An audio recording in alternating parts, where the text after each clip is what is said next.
Le roi Charles aime son deuxième fils, a déclaré un commentateur royal à la suite de la sortie de la série documentaire Harry-Meghan du duc et de la duchesse de Sussex. Le monarque garde la porte ouverte pour le prince Harry, a-t-on affirmé. Cependant, le palais de Buckingham ne sera pas entraîné dans une réaction constante sur les problèmes soulevés par le duc et la duchesse de Sussex dans leur documentaire publié par Netflix plus tôt ce mois-ci.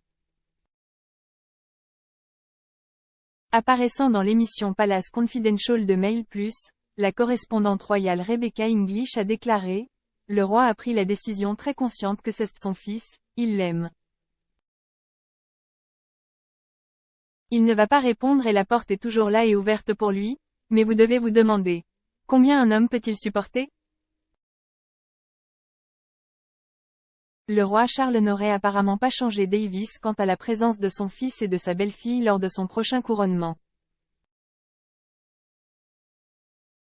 Alors que les invitations officielles pour l'événement historique qui aura lieu le 6 mai n'ont pas encore été envoyées, des sources ont affirmé à la mi-décembre que Charles avait déclaré à Harry et Meghan qu'ils seraient les bienvenus pour y assister.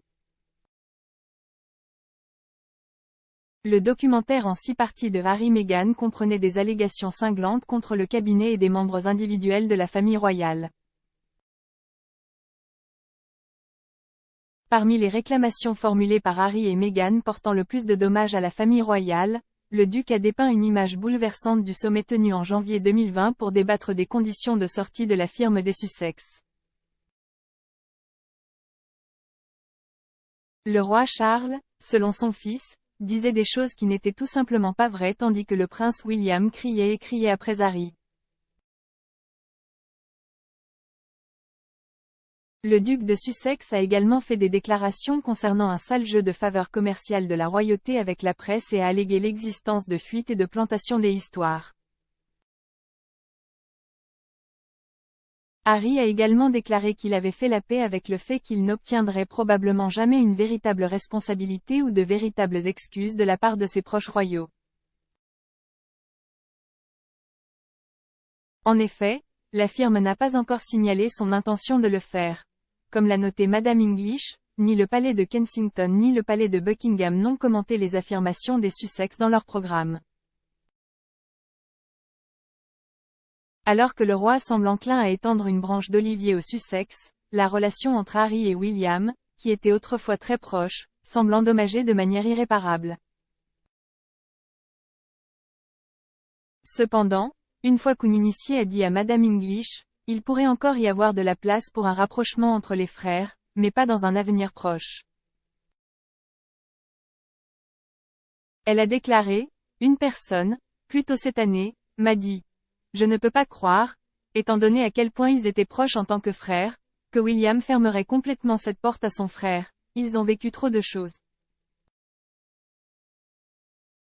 Et il pourrait voir un moment dans le futur. Qu'il y a une sorte de rapprochement ou de dialogue. » Sur la base de ce que nous avons vu au cours des dernières semaines et de ce qui reste à venir, je pense que nous parlons d'un avenir lointain pour cela. Ce week-end, le roi Charles et le prince William montreront probablement un front uni alors que le prince de Galles, la princesse de Galles et leurs enfants devraient se rendre à Norfolk pour célébrer Noël avec le roi et la reine consort. Conformément à la tradition initiée par Feu la reine, Charles et Camilla se rendront demain matin à l'église Sainte-Marie-Madeleine pour le service du matin. Kate et William devraient également y aller, accompagnés de leurs 3 enfants, le prince George, la princesse Charlotte et le prince Louis. Quelques heures plus tard, la famille royale et le pays se réuniront pour regarder la première émission de Noël du roi, qu'il a enregistrée à la chapelle Saint-Georges le 13 décembre.